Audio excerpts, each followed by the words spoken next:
सुबह उठने के बाद हमारी सोच और ऊर्जा सबसे अधिक शक्तिशाली होती है। यह समय सकारात्मकता और ध्यान केंद्रित करने का है। इस संदर्भ में एक रोचक बौद्ध कहानी है जो यह सिखाती है कि कैसे अपने विचार और कर्म को सकारात्मक दिशा में ले जाकर इच्छाओं को पूरा किया जा सकता है। पुराने समय की बात है। एक राजा को एक दिन बौद्ध भिक्षु से मिलने की इच्छा हुई। राजा ने भिक्षु को अपने महल बुलाया और पूछा, गुरुदेव, मैं हमेशा अपनी इच्छाओं को पूरा करने के बारे में सोचता हूँ, लेकिन कुछ भी पूरा नहीं होता। कृपया मुझे कोई ऐसा उपाय बताइए जिससे मेरी हर इच्छा पूरी हो सके। भिक्षु ने मुस्कुराते हुए कहा, महाराज, मैं आपको एक जादुई दर्पण दूंगा।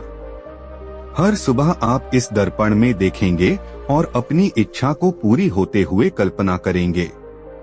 लेकिन इसके साथ एक शर्त है, आपको अपनी इच्छाओं को पूरा करने के लिए कर्म और विचार भी शुद्ध रखने होंगे। राजा ने उत्साहित होकर दर्पण ले लिया।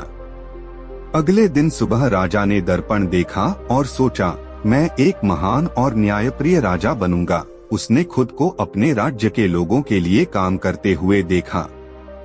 उसने अपनी सोच को सकारात्मक रखा और पूरे दिन अपने कर्मों को उसी दिशा में रखा। कुछ ही समय में राजा ने महसूस किया कि उसका जीवन बेहतर हो रहा है।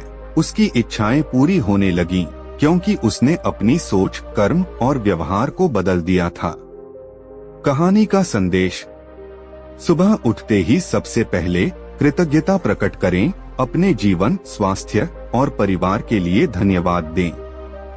ध्यान, मेडिटेशन करें, अपनी ऊर्जा को संतुलित करें।